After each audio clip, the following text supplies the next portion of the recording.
Miliarder Kota Azura. Bab 2. Mencari Jessica. Guyuran air kopi di atas kepala Wijaya membuyarkan kenangan pahit 7 tahun dalam hidupnya. Hingga di akhir kuliahnya pun masih saja ada orang yang terus ingin membulinya tanpa henti. Hahaha. Suara tawa orang-orang di sekitarnya turut menambah perih luka di hatinya. Sebenarnya, sangatlah mudah untuk menundukkan Kevin, Jody, dan Ronnie sekaligus. Karena Wijaya sebenarnya bukanlah orang yang lemah. Justru sangatlah hebat dalam berkelahi. Karena ini adalah bagian dari pendidikan yang diwajibkan oleh keluarganya sebelum dilepaskan untuk menerima ujian keluarga. Ya, dia adalah keturunan besar keluarga Kusuma. Sebuah generasi top yang telah mengakar kuat di negaranya. Bahkan satu ucapan dari kakeknya mampu menggoyangkan perekonomian negaranya. Sejak kecil, Wijaya telah digembleng dengan berbagai macam pengetahuan termasuk bela diri. Karena sangat amat lucu jika generasi penerus keluarga Kusuma harus mati konyol saat ujian keluarga berlangsung. Maka kakek Wijaya sangat ketat dalam urusan yang satu ini. Gimana bro rasa kopinya? Enak bukan? Suara Kevin menggema di telinga Wijaya. Wijaya hanya diam 1000 bahasa. Dia hanya menahan setiap cacian Kevin kepadanya tanpa bisa melawan sama sekali. Karena dia tahu dirinya tinggal selangkah lagi akan lulus dari Universitas Lemuria. Akan jadi sangat aneh jika tiba-tiba dia dikeluarkan dari universitas ini. Karena Universitas Lemuria sangat ketat jika ada mahasiswa yang terlibat dalam tawuran.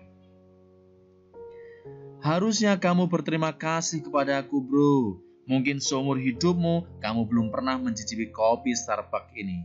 Ucap Kevin sambil berlalu yang kemudian diikuti Jody dan Ronnie di belakangnya.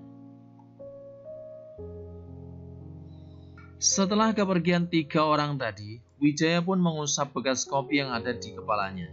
Dia pun dengan segera pergi meninggalkan tempat tersebut. 5 menit berjalan, langkahnya dihentikan dengan suara gesekan ban mobil yang berdemi tepat berhenti di depannya. Dari dalam mobil Rolls Royce tadi muncul seorang yang tak asing bagi Wijaya. Paman Dong. Wijaya pun menghela nafas dan mengeritkan dahinya. Maaf tuan muda, telah membuat Anda terkejut. Orang yang dipanggil Paman Dong tadi serta-merta tergopoh-gopoh menghampiri Wijaya. Ada apa paman? Ucap Wijaya. Tuan, sesuai dengan janji Anda.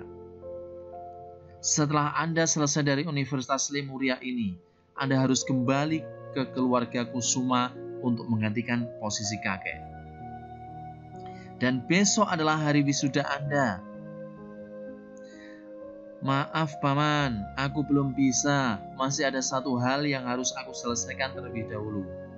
Ucap Kevin dengan nada berat. Tapi tuan, kakek sungguh mencemaskan Anda. Ini sudah lebih dari 5 tahun.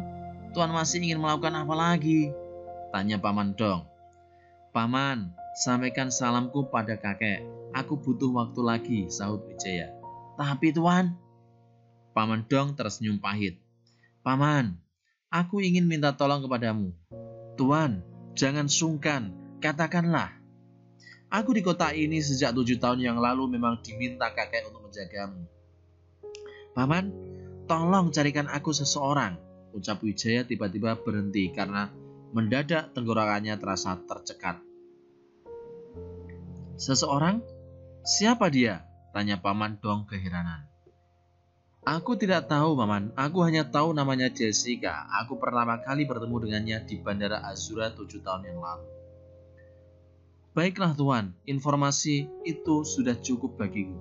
Oh ya tuan, kakek menyampaikan ini kepada Anda. Di dalamnya ada uang 5 triliun sebagai kompensasi untuk Anda selama 2 tahun ini. Mohon Anda menerimanya. Paman Dong mengulurkan sebuah kartu kepada Wijaya. "Paman, bantu aku untuk menghabiskan kartu ini dalam 1 hari," ucap Wijaya dengan santai. "Maksud Tuan?" "Aku ingin menginvestasikan untuk masa depan." "Tuan, Anda bukanlah orang yang kekurangan uang. Lihatlah gedung perusahaan yang menjulang paling tinggi di kota ini. Itu adalah perusahaan Anda," ucap Paman Dong sambil menunjuk sebuah gedung paling tinggi.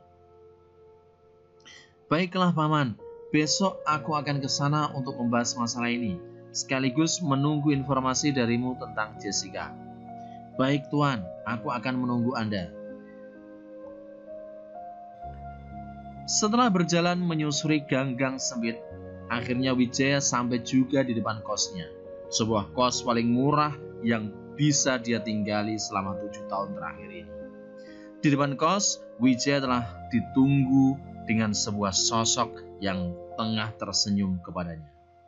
"Hai Bray, ada info bagus nih."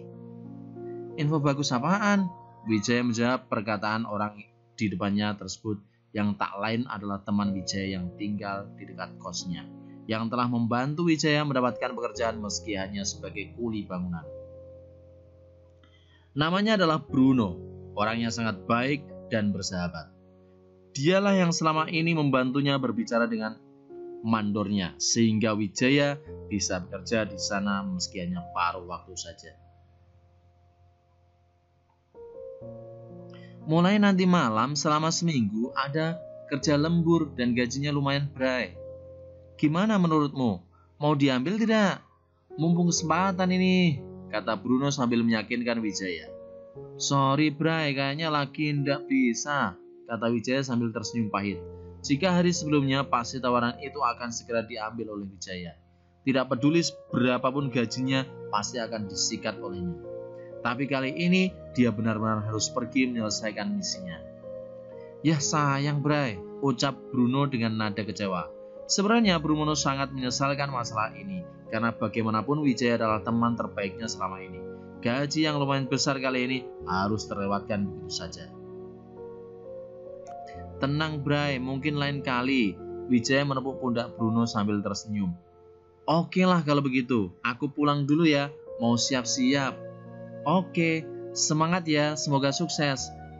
"Sip lah, nanti kalau udah selesai, aku pasti mentraktirmu." Bruno berjalan meninggalkan Wijaya sambil mengacungkan jempolnya. "Oke, aku tunggu traktirannya Bray." Wijaya bergegas masuk ke dalam kos dan mandi. Keesokan harinya, acara wisuda yang sangat megah dan mewah telah terpampang di depan Wijaya. Akan tetapi hatinya seolah sunyi, pasalnya hanya dia yang diwisuda hari ini dari angkatan lama. Teman-teman seperjuangannya telah habis semua. Setelah acara selesai, dia pun tak ingin berlama-lama lagi berada di dalam kampus.